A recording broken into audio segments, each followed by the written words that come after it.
चलिए दोस्तों, मैं जनजातियों के लोक वाद्य जो हैं उसको बताता हूँ कि लोक वाद्य है क्या और इसे कितने वर्गों में डिवाइड किया गया है और इसके क्वेश्चन कैसे पूछे जाते हैं।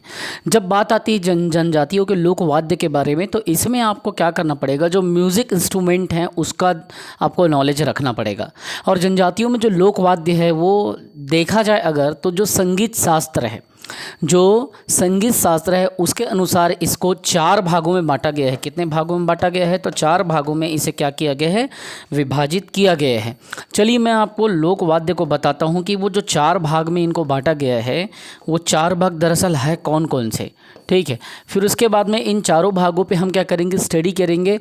और इसको आपको एक सिंपल ट्रिक में अगर याद करना है तो इसको बस तत् वितत धन शुशीर, और इसको तविधशु, अगर तविधशु तविधशु तविधशु तविधशु 4 बार अगर आप कह दोगे तो याद हो जाएगा। तो तविधशु करके आपको याद करना है, मतलब तवी घसु ऐसा करके आपको बोलना है। तो तवी घसु कहेंगे तो ये दिमाग में बैठ जाएगा। तो तत् वितत घन शुशीर आपको 4 भाग में इसको तोड़ना है। जब सबसे पहला बात आता है तो ये हो जाता है तत्। ये क्या है? तत् वाद्य यंत्र है। दूसरे में जब आप जाएंगे तो वी, तवी, फिर घसु, तो वी का क्या हो जाएगा, वितत हो जाएगा। ठीक है, तो एक हो गया तत्, एक हो गया वितत। तीसरा जो है वो हो जाएगा आपका घन, तवी घसु बोला हूँ ना, तो तत् वितत घन। और लास्ट में बच गया वो हो जाएगा आपका शुशीर। ठीक है, तो तत् वितत और घन और शुशीर, तो ये 4 भागों में जनजातियों के लोक वाद्य को क्या किया है, विभाजित किया गया है।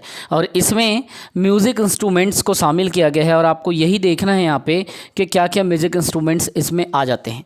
जब बात आती है तत्वाद्य के, तो इसमें क्या होता है, जनजातियों की जो तंतु संबंधी जो कलात्मक वाद्य यंत्र है, तंतुनुमा संरचना, जिसका प्रयोग क्या है, पूजा अर्चना के लिए मुख्यतः किया जाता है।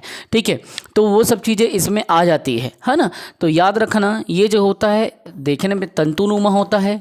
ठीक है, तंतुनुमा होता है। दूसरा इसका प्रयोग होता है किसमें, तो पूजा पाठ में होता है, या पूजा अर्चना वगैरह में, है ना, प्रेयर, प्रार्थना, इन सब चीज़ों में इसका प्रयोग होता है। पूजा अर्चना में इसका प्रयोग होता है। तो ये क्या हो गया, तत् हो गया।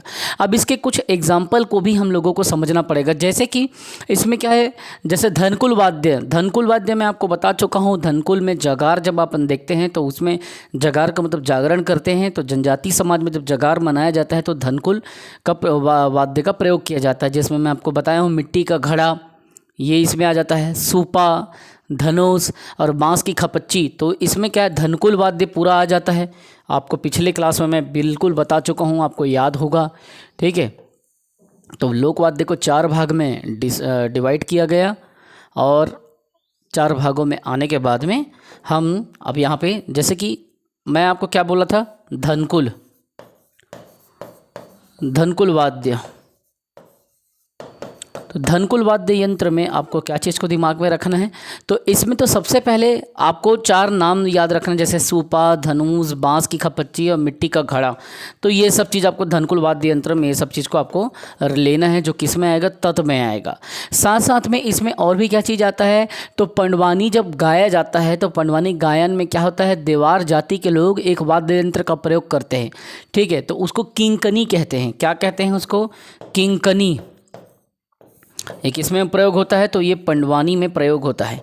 किसके द्वारा, तो ये देवार जाति के लोगों के द्वारा इसका प्रयोग हुआ जाता है, वो भी इसमें तत्व में आता है। साथ ही साथ में राम बाजा बोलते हैं, किरगीच बोलते हैं, किनरेरी बोलते हैं, कुंजाड़ भी बोलते हैं, ये सब चीज़ें इसमें आता है। तो 1-2 आप इसमें और लिख लो एक्स्ट्रा में, राम बाजा। ये सबको पूछा जाएगा कि निम्न में से तत्व वाद्य यंत्र को पहचाने, है ना, राम बाजा, किरगीच, ये सब बस ज़्यादा मत देखो। तो धनकुल वाद्य यंत्र में आपको बांस, बांस की खपच्ची, सूपा, धनुष और मिट्टी का घड़ा, ये सब आता है। तो ये सब क्या हो गया, तत् हो गया। अब वितत क्या होता है, वितत को याद रखना आप, कई स्थानों पे वितत को अवनघ वाद्य यंत्र भी कहा जाता है। तो वितत में आपको क्या चीज़ दिमाग में रखना है, देखिए जब बात आती है वितत की, तो वितत में क्या होता है मालूम है, मजबूत खोखले का एक आधार होता है, उस पर चमड़ा को ऐसे मर दिया जाता है। तो जैसे कि आप देखे होंगे नगाड़ा देखे होंगे या आप मांदर देखे होंगे, उसमें क्या है ऐसे मजबूत गोल खोखला रहता है, अंदर पोल रहता है खोखला, उसके ऊपर में चमड़े को ऐसे करके लगाते हैं। तो बस इसमें याद रखना मजबूत खोखले पर चमड़े को इसमें लगा दिया जाता है। मजबूत खोखले, एक तो मजबूत खोखला रहता है, उस पर क्या होता है चमड़े को मढ़ देते हैं या लगा देते हैं। ठीक है, लगा देते हैं बोलूँगा तो ज़्यादा अच्छा आपको याद रहेगा। तो ये क्या है, वितत है। आप कोई भी आपको बोलेगा कि वितत की पहचान करें तो आप आसानी से बता सकते हैं। ये दो प्रकार का होता है, एक वितत होता है एक मुखी और एक वितत होता है दो मुखी। एक मुखी में कौन कौन आ गया, जैसे कि आपका हो गया नगाड़ा, एक मुख रहता है, ऐसे ज़मीन पर रख कैसे ऐसे बजाते हैं। तो एक मुखी में नगाड़ा, ताशा, मुंडा बाजा है ना, तुड़बुड़ी, ये सब चीज़ आ जाएगा एक मुखी में।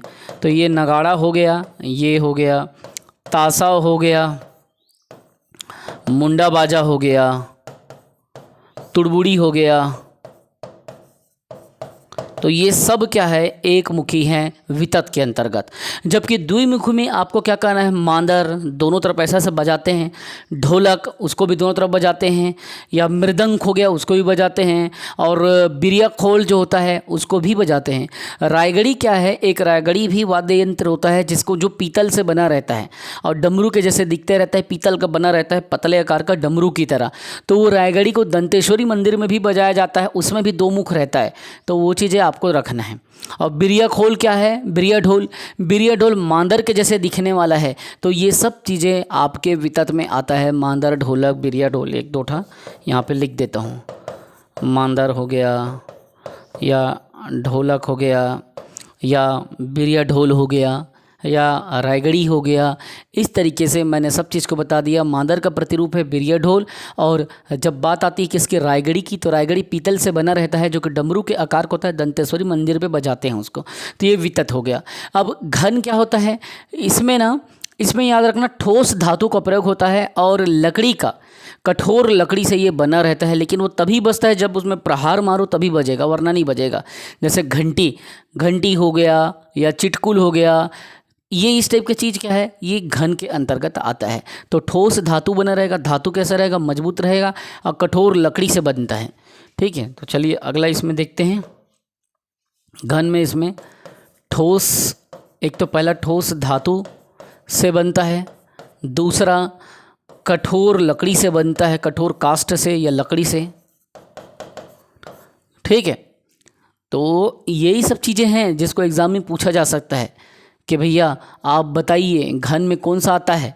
तो आपको अगर पता रहा तो आप बता दोगे कठोर काष्ठ रहता है, काष्ठ मतलब लकड़ी, ठोस धातु से बना रहता है, वो घन के अंतर्गत आता है। और ये कब बजता है, जब आप इसमें क्या है आघात देंगे ना या प्रहार करेंगे, तभी ये क्या है आवाज़ करेगा या बजेगा, वरना ये नहीं बजेगा। ठीक है, तो आघात देने पर, आघात जब मारोगे तभी बजता है। जैसे घंटी का ठोस धातु का बना रहता है, घंटी हो गया, घंट हो गया, मुयांग हो गया, चिटकुल हो गया।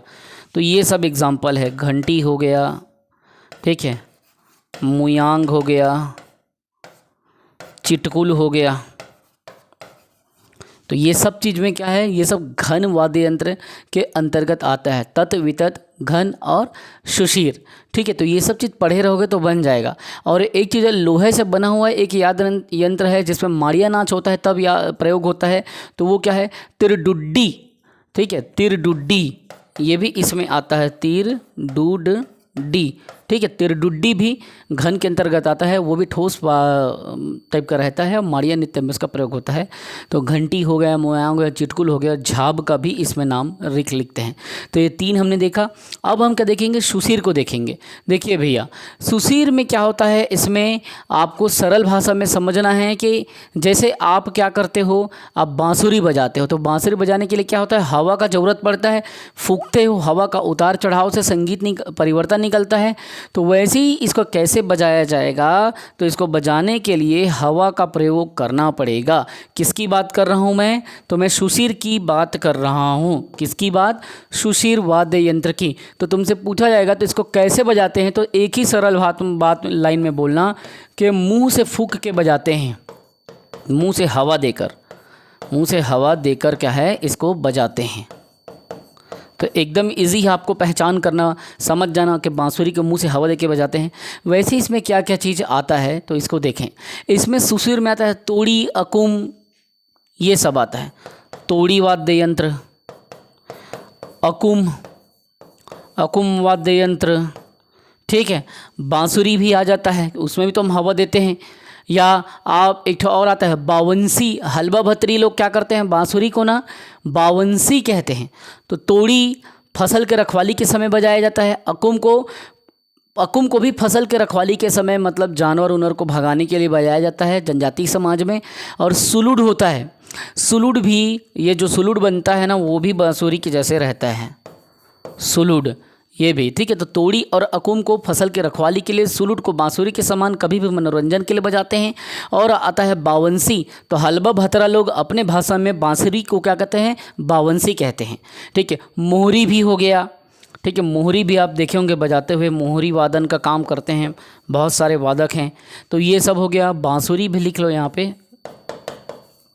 तो ये सब चीज़ का हो गया, सुशीर के अंतर्गत आ गया। तो जनजाति समाज में अगर आपसे क्वेश्चन पूछ दिया जाए कि इसके लोक वाद्य को बताओ, तो CGPSC मेंस में पूरा छाप देने हैं ऐसे कि तत् वितत धन सुशीर में आपको रखना है। और तत् वितत घन सुशीर के अंतर्गत तत् में जितना भी आता है ये तंतुनुमा संरचना होगा, तत् पूजा अर्चना किया जाता है, ठीक है। और इसमें धलकुल वाद्य यंत्र में जितने भी मैं आपको बताया हूँ, बाँस का या धनुष का, ये सब का चर्चा किया हूँ ना, बाँस की खपच्ची, धनुष, सूपा, मिट्टी का घड़ा, ये सब इसमें धनकुल वाद्य यंत्र में आएगा। किंकिनी में पंडवानी के समय देवार लोग बजाते हैं। और राम बाजा, किरगीच, ये सब आता है आपके तत् में। वितत में मजबूत खोखले का बनता है, चमड़े को लगा देते हैं। नगाड़ा, ताशा, मुंडा, बाजा, तुड़बुड़ी, मांदर, ढोलक सब आपके वितत में आते हैं। और घन में आता है ठोस धातु, जिसमें घंटी उंटी को मारते हैं जो अपन, तो कठोर लकड़ी से बनता है या कठोर मेटल से बनता है, आघात देने पे बजेगा। घंटी, मोयांग, चिटकुल, तिरडुड्डी, ये सब आता है। सुशीर में मुंह से हवा देके उसके फूंक फूंक के बजाते हैं। तोड़ी हो गया, जैसे बांसुरी हो गया, कुम हो गया, सुलुड हो गया, मोहरी हो गया। तो इस तरीके से जनजाति समाज में प्रचलित हमने लोक वाद्य को क्या किया, 4 भागों में डिवाइड किया और उसको बहुत अच्छे तरीके से हमने उसको ख़त्म कर दिया, ठीक है। तो ये चीज़ें याद रखना है आपको और इसको पूछा जाता है। वैसे भी जनजाति समाज का एक क्वेश्चन और भी आता है, आज भी इन सभी वाद्य यंत्रों का प्रयोग क्या होता है, जनजाति समाज के जितने भी प्रमुख व्यक्तित्व हैं उनके सम्मान में ये सब वाद्य यंत्रों को बजाया जाता है। विभिन्न विभिन्न स्थानों पे, विभिन्न विभिन्न मंदिरों में बजाया जाता है। विभिन्न विभिन्न व्यक्तित्व के, जैसे कि वीर नारायण सिंह की जब भी जयंती आती है तो वहाँ पे क्या होता है, सोनाखन विद्रोह में इनका भूमिका था। ये प्रमुख नायक थे 1857 के क्रांति के समय पे। तो आज भी उनके जयंती पे क्या है, जनजाति समाज की इसी वाद्य यंत्रों का एक उनके ऊपर क्या बोलते हैं, उनके सम्मान में उसको बजाया जाता है। तो कई आदिवासी व्यक्तित्व का अगर मैं नाम अगर लेना चाहूँ तो आपको बताना चाहूँगा, कुछ व्यक्तित्व हैं जो जनजाति समाज के रहे हैं इंडिया में, और उसमें से सबसे ज़्यादा हम लोग चर्चा करेंगे छत्तीसगढ़ का। लेकिन कई ऐसे जनजाति समाज के व्यक्तित्व हैं, नेता हैं, जिसने समाज को, भारत को आज़ादी दिलाने में अपनी भूमिका निभाई है। जैसे बात आती है वीर नारायण सिंह की, तो वीर नारायण सिंह बिंझवार जनजाति थे, आदिवासी समाज के थे, बिंझवार थे। सोनाखान में उनका व्यक्तित्व था एक, ठीक है। टोटल मैं यहाँ पे 7-8 प्रमुख नाम आपको बताता हूँ जिनका देश की आज़ादी में, मातृभूमि की आज़ादी में योगदान है। जैसे गुंडाधुर का नाम सुने हैं, वो धुरवा जनजाति के थे। धूर लास्ट में क्या है, गुंडा के बाद में धूर है, तो गुंडाधुर क्या है, धुरवा जनजाति के थे। भूमकाल विद्रोह के ये नेता थे 1910 में। वैसे गेंद सिंह अबुझमाड़िया थे, और परलकुल विद्रोह का वो नेता था। 1824 में विद्रोह हुआ था और 25 में उनको दमन कर दिया गया था। संत गाहिरा के बारे में आप लोग सुने होंगे, गुरु संत गाहिरा दास, तो ये कंवर जनजाति के थे। मूल नाम रामेश्वर था, और आज भी इनके नाम से जसपुर पे आश्रम, गुरु गाहिरा आश्रम बनाया गया है। वैसे चेंद्रू मंडावी का भी नाम आपने सुना होगा, ये माड़िया थे, और टाइगर किट के नाम से इसको छत्तीसगढ़ में जाना जाता है। नारायणपुर में रहने वाले हैं, गढ़वे गाल के नारायणपुर के रहने वाले हैं ये। और याद रखेंगे बस्तर क्षेत्र में ये हॉलीवुड का पहला हीरो भी था। कौन? चेंद्रू मंडावी। आज भी आप देखेंगे इसको क्या है, टाइगर किट के नाम से जाना जाता है। इसके ऊपर में मूवी भी बना हुआ है। ठीक, वैसे महेंद्र कर्मा को आज भी इसको बस्तर का टाइगर कहा जाता है, जो कि माड़िया जनजाति के थे। और सल्वजुडुम जो आंदोलन था 2005 में, इन्होंने इसकी शुरुआत की थी। सल्वजुडुम का अर्थ होता है शांति की ओर लौटो, तो महेंद्र कर्मा ने ये चीज़ को चालू किया था। वैसे ही जनजाति नेता जतरा भगत है, जो कि उरांव जनजाति के हैं, और ताना भगत आंदोलन 1914 के कुशल नेतृत्व के लिए जतरा भगत को जाना जाता है। वैसे रानी दुर्गावती आप सभी जानते हैं गोंड जनजाति की है, और गोंडवाना क्षेत्र की कुशल महिला शासिका के नाम से इसे रानी दुर्गावती को देश की आज़ादी के लिए जाना जाता है, जो कि गोंड जनजाति वर्ग की थी। बिरसा मुंडा जो कि मुंडा जनजाति का था, और उसने अपना नेतृत्व दिया था देश को आज़ादी दिलाने के लिए। ये छोटा नागपुर क्षेत्र के विद्रोह के नायक थे, ये चीज़ भी आप लोग जानते होंगे, जो कि मुंडा आदिवासी थे। वैसे ही कंगला माझी, ये कोयतूर अर्थात पर्वतवासी होता है, जिसका पूरा नाम क्या था, हीरा सिंहदेव कंगला था। ठीक है, तो इसे कंगला माझी के नाम से जाना जाता है, पूरा नाम हीरा सिंहदेव। और ये क्या है, राजमाता किसकी, तो फुलवा देवी कांगे के परिवार से थे, और ये माझी समुदाय से थे। और ये कौन सी जनजाति थी, तो कोयतूर जनजाति थी। वैसे भंवर सिंह पोर्ते गोंड थे, और मध्य प्रदेश में आदिवासी परिषद की भी इन्होंने स्थापना किया था। और ये सभी जनजाति नेता का देश की आज़ादी में विशेष योगदान था। ये सब मैं आपको जानकारी के लिए बताया हूँ, इसको आप नोट नहीं करोगे तो भी चलेगा। ये सब प्रमुख आदिवासी व्यक्तित्व हैं जिसने देश की आज़ादी में अपनी प्राणों की आहुति दे दी। तो अच्छे से पढ़ते रहें, बढ़ते रहें, अपना 100% देते रहें। किसी भी जगह पे कमज़ोर होने की ज़रूरत नहीं है। एक बार ऐसा मेहनत करो कि वर्षों का संघर्ष ख़त्म हो जाए। ठीक है, वर्षों का संघर्ष एक दिन आपको कहे कि हाँ मैंने मेहनत किया था। जय हिंद, वंदे मातरम।